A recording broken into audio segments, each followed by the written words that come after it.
Welcome back, everybody. Welcome back to the Canyon. Welcome back to another installment of the weekly update. It is the weekly update of the Black Friday weekly update, which immediately follows the psychologically mandated day off we take here in the Canyon. And I'm hoping that we have a breakthrough at some point here, because I did not upload a video on Thanksgiving, which was the 23rd of November, 2023. And the last day that I had not uploaded a video was the 20 whatever it was of November, the last Thursday in November 2022. So I went a full year, and you know, nothing changes. So we're gonna see if I can't take a day off every now and again. I feel like I'm echoing things that I said last year around this same time. Anyway, Mavericks is almost finished. I worked on it on Thanksgiving morning. Just because I'm not uploading doesn't mean I can't be out tinkering around. We have increased garage size. The original garage C is now 15 bays.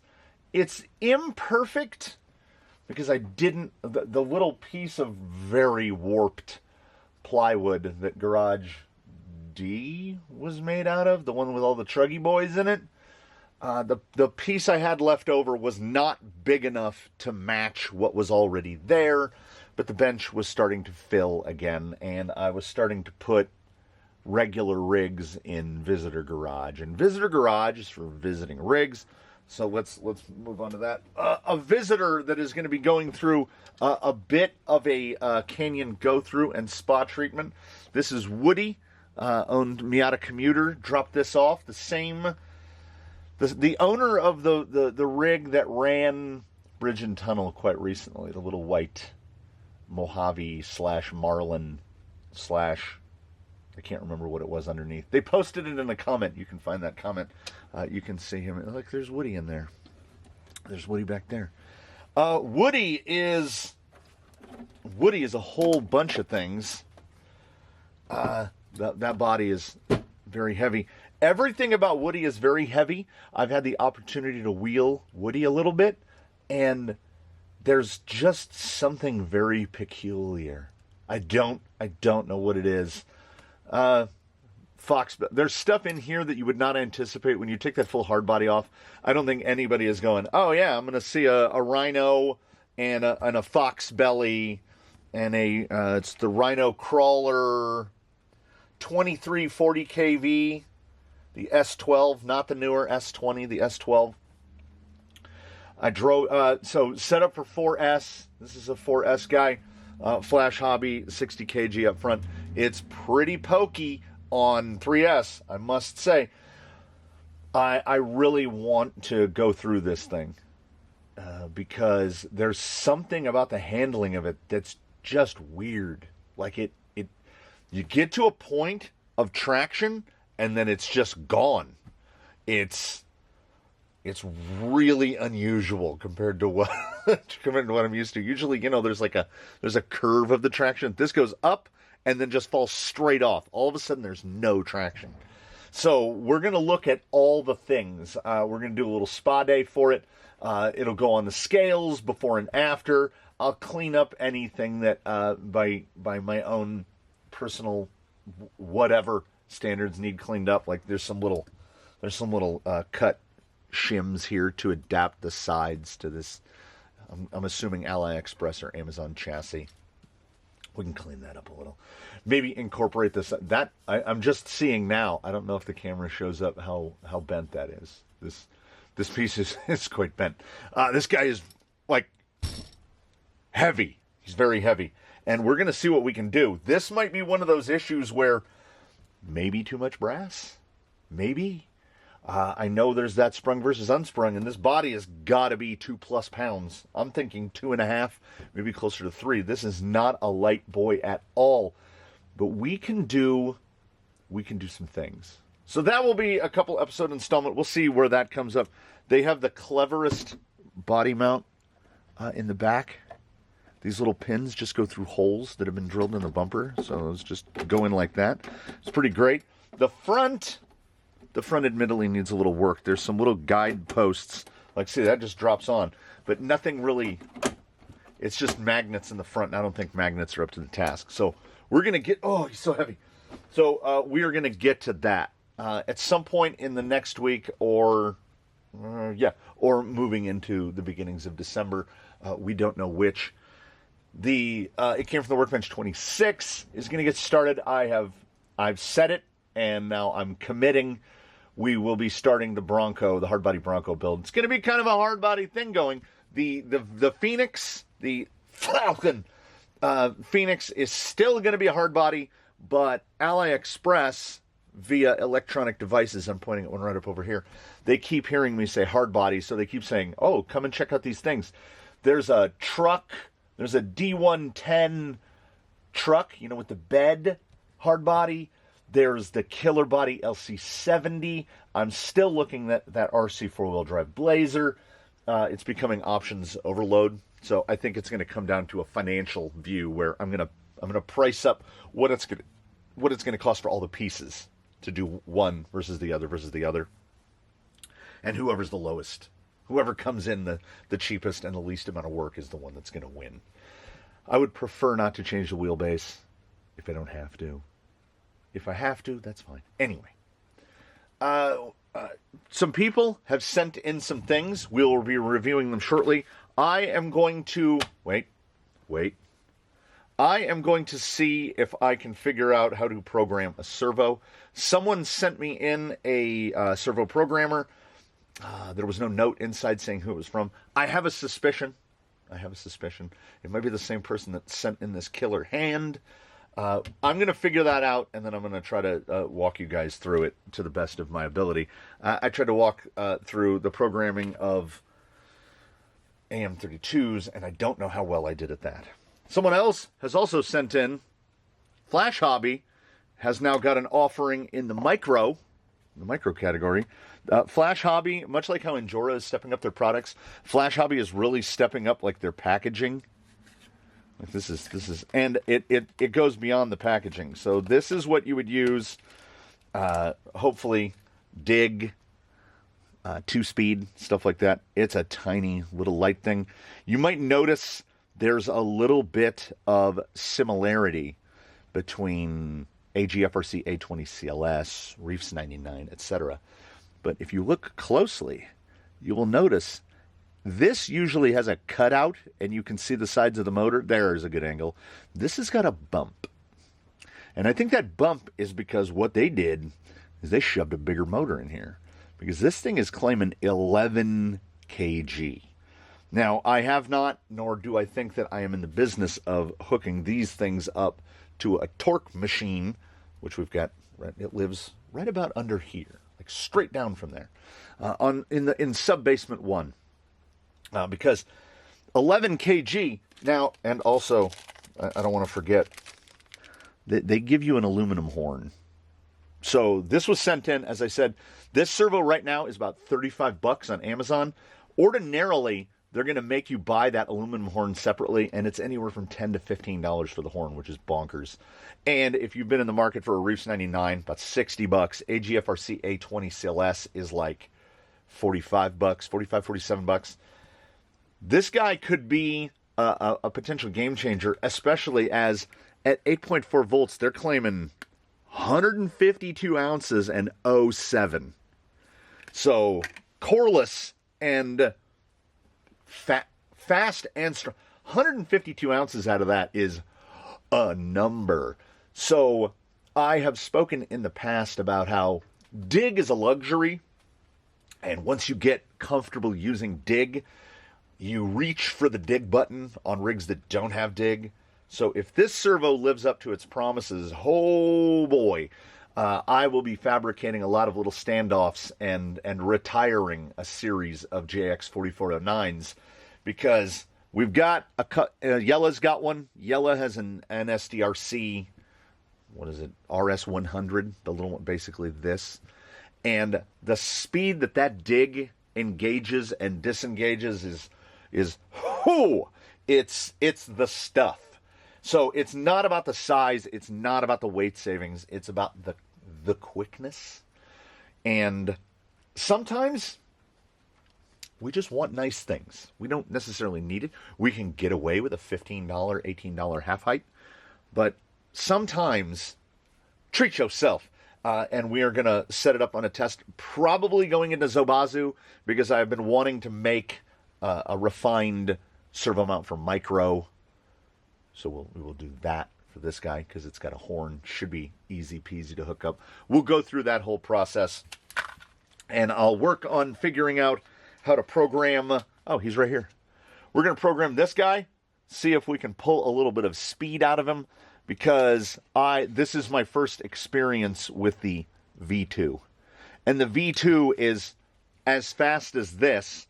And that much speed, genuinely, in my opinion, that much speed is too much for steering a crawler. Now, if that servo is going in something else, you can get away with that surplus of speed. I've found it like it will eject you off of a rock because it's in that 700 ounces of torque range. You've got the wheels held to a point, you let the wheels go like this, and they just shoot you off the rock. And I had it happen. I believe it was even captured on video. So, we're going to work on Woody. We are going to start the hard body Bronco build. I have the chassis rails mocked up. They are not cut. They are just a plate right now. I've got to make sure that all of my potential holes are in the right places. I'm pretty sure that box has everything I need to build that rig. I'm hoping. And there was something else, and I've already forgotten what it was. We'll come back around to it if my brain picks it up. It is tradition, as is tradition. Oh, yes. We have another box starting up. Shaker MT is sending in parts for another build. Underneath this, we've already got servo, motors, speed control. We've got tires. We've got inserts. Probably before the end of the year, that one will slip into the It Came From the Workbench series. On the back burner and still accumulating parts to a certain degree are the Rusty's Evil Twin build. We've got the Too Low build with the Me-Us axles. Yeah, that's right. And I think there's one other. Like, there's almost enough parts for this and almost enough parts for this, and then I just get distracted, or more parts come. And then I got halfway through talking about. No, I didn't. In my head, I did. Somewhere there's going to be a really short It Came From the Workbench series, maybe 2 episodes, that's going to slip in. One of my wife's coworkers has seen the course and has seen some of the videos and that's the most amazing thing I've ever seen. And they had said that their dream truck to buy was a Raptor, SVT Raptor. And they were like, it's too expensive. And I look over his shoulder and he's driving this Tundra with everything on it. And I'm like, oh my God, that truck's costs a fortune. That truck probably costs as much as every car I've ever bought. And I was like, geez. So the wife goes to me, can you build him a Raptor? And she's like, what is involved in that? And I'm like, a crawler is not a body. A body is not a crawler. I can build anything underneath. Put a Raptor on top. I will state in advance, it has to have a Proline Raptor on it, because Proline is the only company selling a Raptor. Like a correct width and everything. What is going to be underneath it? I'm not 100% sure yet. I'm not set on axles or anything like that. I have down here still in the box most of what was not used from the base camp kit, minus gearbox. I have ordered a gearbox. It's going to have a Benedict Harry 2-speed in it, because people who are not hardcore rock crawlers, they like things like 2 speeds. I like 2 speeds, but people who are not rock crawlers, they really like 2 speeds. I'm not going to have to worry too much about how overly capable the tires are. It is probably, actually, now that I'm looking up on the rack, it's probably going to get wild peaks on it, because I think they'll look good with the body. And they're a good overall, all-around tire. And it's probably going to be used more for zipping around than it is going to be for purely crawling rocks. I also, so base camp stuff in the box. Also, I'm up to 2 bins, and one of the bins is the big one like this, just full of Vanquish parts. So I'm sure I can assemble a full VS410 chassis and then just throw a different skid in it and put the gearbox in it. I've got shocks. There's no shortage of shocks in 80, 90, or 100, whatever it need be. So it won't be, and it's going to go 1080 brushed. We're not going to go crazy with anything. Probably put like a 35 turn in it, because it's going to have the 2-speed, so it'll still have a good top end. That'll be a little mini. It came from the workbench, because I'm not going to want to ghost ride it too much, as I want. I'm kind of like I'm giving that one away, so it's gonna be nice. It's gonna be nice. We're gonna go and also in a kind of anti-canyon fashion, we're gonna try to go as much off the shelf as possible, because this is a person with no RC background whatsoever in their lives. So I don't want to be putting a bunch of pieces in there that they can't replace should they happen to break something. And let me explain that a little bit further. They have a whole sound system, like big monitor speakers and a huge subwoofer that you use for like events, dances, graduation parties, whatever. And we've borrowed them from him a couple times. And our last graduation party was in June when people graduate. And he just picked those speakers up like 3-4 days ago. So my thinking is if he breaks the truck, it will sit broken for 6+ months. And we're trying to work around that. So I'm trying to assemble a whole package for this one. Oh, it just occurred to me. Batteries, charging batteries, etc. Amazon Blue case in it for sure. Some rugged stuff. And as is tradition, I got halfway through that thought and I got very distracted. Here's our guy that's going out today. I have made small but important changes. Semi-Black Friday ordering. We can probably see it up through there. There's a 60 kg. There's a Flash Hobby 60 kg. And look, it lined up perfectly. And as threatened, this is a Kingv crawler, 3532, 1470 kV. Pretty much about where I want it. And I dug the bins and found a Robinson 18 tooth. So all of the noise, that's all axle noise. All that sound is ring and pinion. All of it. Because if you disconnect the drive shafts and hit power, it goes whoo. So get some good clackety clack. We've got plans for how this guy is very close to his final form.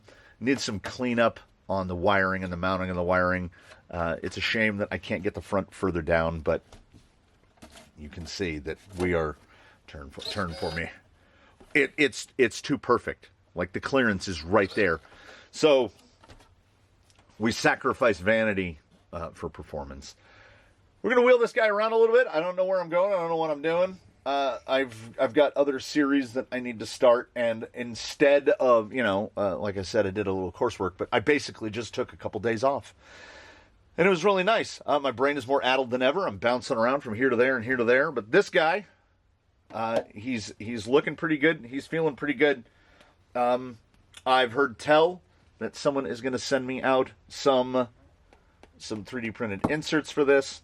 And speaking of 3D printed inserts, the gentleman from Norway that is designing and printing the 3D printed inserts, please do forgive me, both of you gentlemen, if I forgive the Norway guy, if I get the Norway guy and the Sweden guy confused. That's on me and my old brain. I would love to, one of them, and I want to say it was the guy from Norway, said that he would love to have that Jimny, and I would love to send it to him. Cost of shipping. He said that FMS Jimny costs $300 up there in Scandinavia, and that's insane. So if you're out there listening, my friend, it's yours for the cost of shipping. It's in the box right now. We can work out those details. So let's go drive a little and ramble a little more, and then head on in to the weekend. We begin our time on course in the falling leaves with unnecessarily full disclosures. For those of you who remember back far enough to Crawler Cross Raid, where the final event of that was, it was something like 70 gates, 80 gates. There was a lot of gates. It basically used the entirety of the canyon as it stood then. And the canyon was much smaller. If I was trying to do a full raid event like that today, it would be hundreds of gates, and I would have to break it up into pieces. So the way that I did that is I had to do everything basically 3 times. I would come out, I would set up the first couple camera positions, and just film. Each run, so each rig that made a run would have 70 to 90 shots compiled for their run. And that seemed to be about the average. And then there would have to be coverage, so I would have to do other angles, edit it all together. And before it would go into the editing suite, I would take the rig, I would hang a stopwatch around my neck, and I would run the whole course, and that was how I got the time. So basically what you were seeing in video was a dramatic recreation of the actual event. Because there's no way for me to time and film all at once, because it's going to destroy everything. The show, you saw this on a recent weekly Wheelin' Wednesday, where I tried to film and drive at the same time, and that was what would be the whole thing would look like, and I was like, I don't want to watch that. So that was how it was done. Why is this relevant? Because I'm trying to figure out how am I going to record runs here at Mavericks. Because they're short. The wife was watching me do loops around this, and provided you don't get caught up, you don't get tangled up in the skewers, it's pretty quick. We've widened out the teeter-totter. We'll get to that in a moment. But basically, you see the perimeter. You can almost see the full perimeter here. The way to do this is you basically follow your vehicle around. Get through here. There's a couple different routes that you can take through those pillars, but that one is the best because if you try to cut to this, I'm giving hints for anybody that shows up. If you cut to the inside here, which is a much easier exit, well, then you've got to back up a couple times. So you really do want to come through this outside here. She was watching me run it, and I can get through this in about maybe 30 seconds. And she said, I think you've made it too small, like it needs to be bigger. And I said, well, yeah, I said, there's what I said about getting caught up. I said, but you're watching me. And this isn't me trying to state that I have some sort of superpowers. I built the whole thing. And me and Baseline, well, me and my younger was a great help doing this. So we would bring Baseline out here and we would test as we went. So I got a pretty good handle on it from the beginning. The thing is, red light fever. Red light fever is very real. It's basically all good until the camera comes on or competition presents itself. So what I have come to an early conclusion is this. And also watch how far you've got to get up old Teeter before this thing goes. Basically to the end. And if you don't throw a little reverse on there, it is powerful enough to eject you. It will just pitch you off like over the pipes sometimes. So while I hope against hope to get more than 5 people to come and try this, I want to force my kids to try it. Didn't quite get it. The reverses are going to kill. Here is my grand hopeful plan for Mavericks. We have 3 competitive modes. We have 3 modes. The first being just the all-out fast lap. You go as fast as you can because see, we got to right there. I'm thinking I need to put a little, almost like a little flat area right there. And by right there, I mean right there, because I want that to be the start finish. So 3 competitive modes. Mode 1, single lap, fast as you can go. Fast lap. From the standing start there, finish there. Second mode, most laps completed in X amount of time. I don't have enough flying laps on this. I don't have enough efforts at this to see whether that should be 3 minutes or 5 minutes. I think it's either 3 minutes or 5 minutes. 5 minutes is the one that keeps popping out in my head, because then we could get a reasonable number, but not like a crazy number. Nobody's going to put up 25 laps, you know, something like that. Then mode 3, which is the one that I am hoping to be able to film. I need to get the dudes that have previously done bridge and tunnel to come out here. You see the lane width. I think it's wide enough. I think direct head-to-head lap battle will be one of the most potentially amazing / hilarious / perfect things any of us have ever seen.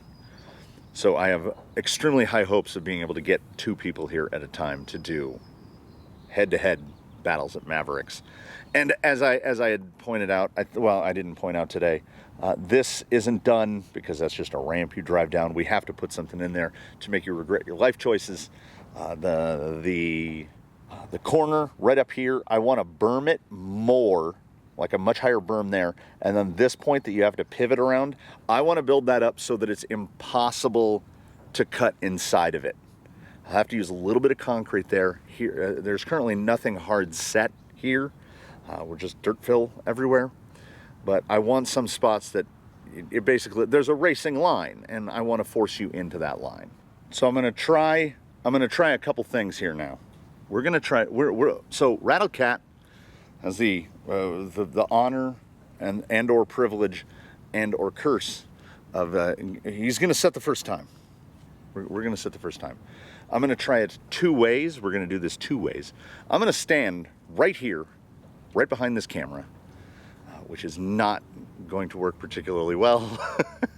I think maybe standing there. I think if I had to stand in one spot, I think if I stood there, I might be able to run a clean lap. And then I am going to do a follow it around. We're going to do that. So let's see what Rattle Cat can do. And I'll just use the time code off the camera as his time. So Rattle Cat, whenever you're ready, sir. Oh, it's parallaxed out already on me. Yep, like I said, you get it wrong, you got to reverse. Want to cut this way and back. Yeah, okay, good. See, right there, there's too much opportunity to cheat through. Uh-oh. I'm thankful for, oh yeah.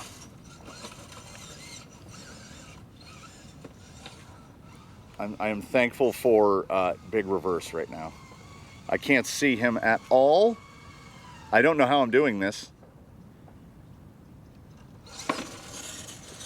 I could not see where he was at all. Too wide? No, we're good. Now this is the one right here. You have to hug pipe behind the...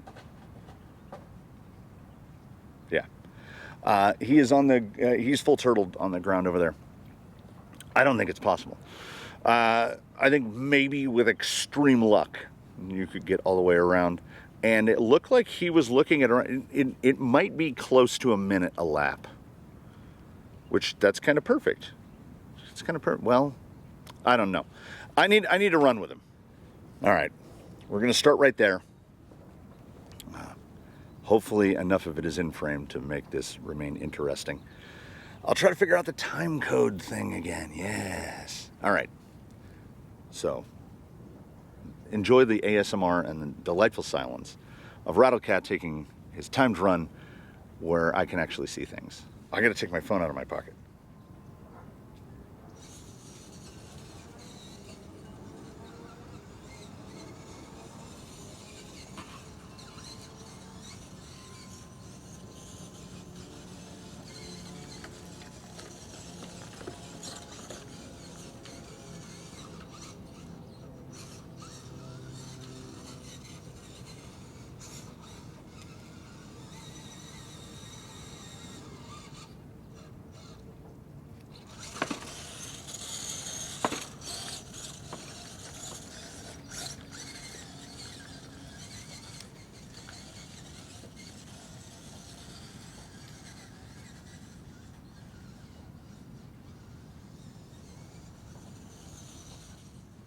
I think I had to run that 5 times.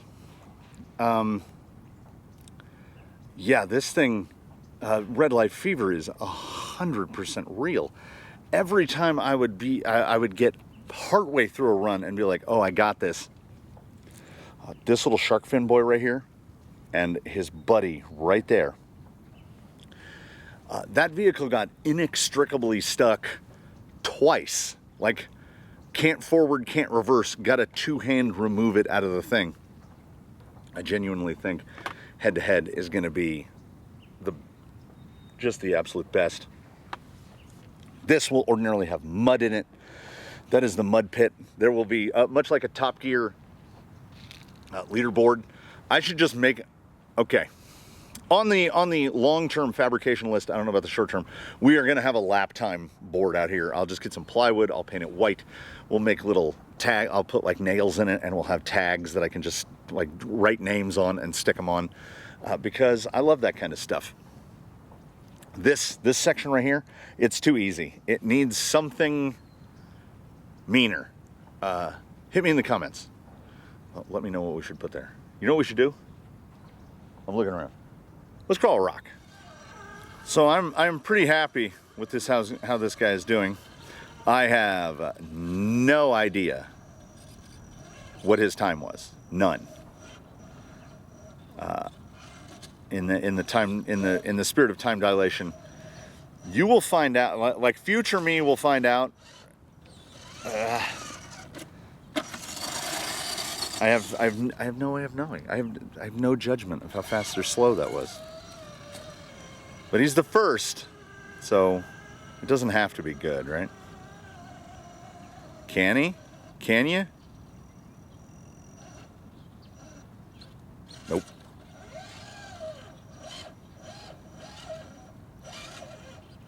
Maybe.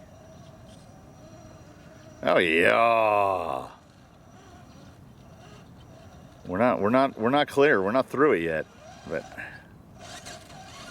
get up there. Get up there. This is a we are determinedly in between the wheelbase.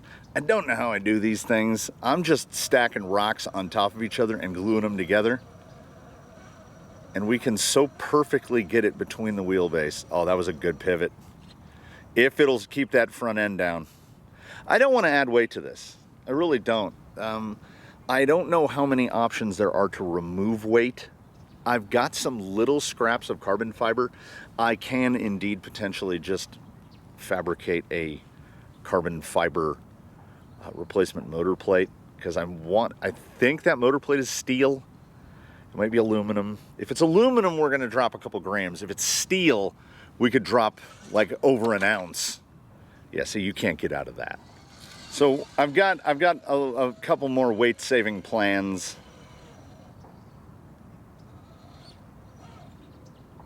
No, that's too steep right there. Further left, you get up this ascent right here. No pun intended. Is better. We're gonna hang axle right there. No. Well done, sir. Okay, I'm gonna try to. Nope. They call that trying to get too cute with it. We're gonna get all the patina on this body. Yeah, this thing. We definitely made something. Whatever it is now, I like what it is now. Get real slow right here. I need to get passenger rear clear.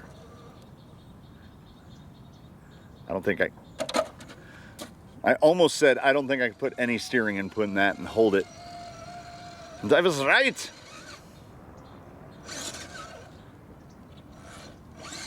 Oh, we haven't even checked like drag brake. Look at this. There's quite a bit more meat there on this motor than there is on the little Flash Hobby. I wish the microphone would pick up how it sounds like you're spinning a socket wrench when this thing goes in reverse, because of the pinion is sliding down a little more into the ring gear. That optional underdrive ring and pinion just sound horrific. It's real slow in its tippiness, and I have to remind myself, we're only gonna get so far on these open cell. Hold on. Hold on. Are we okay? No, it looks all right. For a moment there, I'm gonna double check. There's just such the amount of slop, cumulative slop in the axles between the play in the portal gears and the play between the ring and pinion. Sometimes when it lifts a tire into the air, see if we can do it here. Try to lift it. You see the tire pausing? I know some of that is the universal, you know, camming, I guess we would call it. But a lot of it is this right here. I can do this little judder. That's it just picking up the slop. Like, there's usually not that amount of slop in something with a dig or a 2-speed where there's dogs involved. Yeah, they're so soft that the side hill performance is, we've traded, you know, we've made that trade. The forward drive is through the roof, but that foam is just collapsing. Maybe if I get higher, can we get, nope. I could actually watch that rear tire just give it up. And as long as we never had to side hill ever, we'd be fine.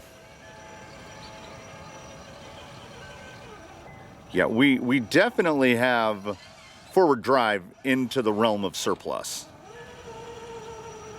And I think a lot of that is the tire and that squishy foam. Oh man, some soft 3Ds, man.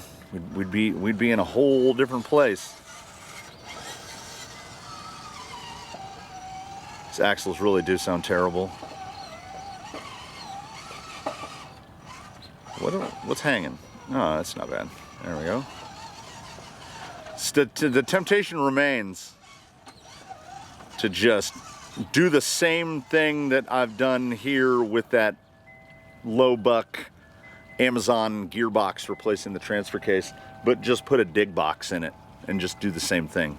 Shorten the rear drive shaft, pull servo on it, and add dig to it, because this axle still, there's not the best steer angle.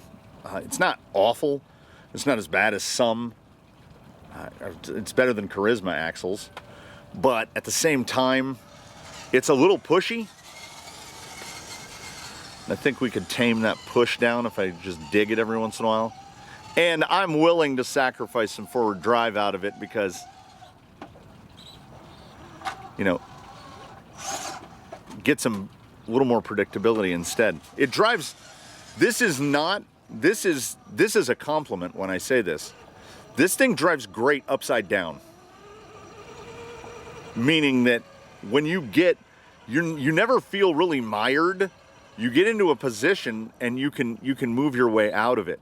I'm very curious to see what people's unfiltered results are when they get the DSM chassis, because it doesn't add any more link mount positions, and I don't think it lays the rear shocks down enough, but I also understand why it doesn't.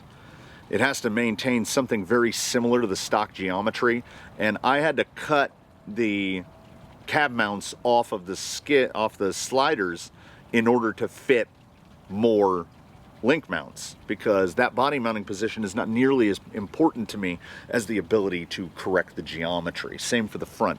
And then they can't lay the shocks down enough, because if you have the two-piece blue body, that shock mounting position won't fit with the bed portion of it.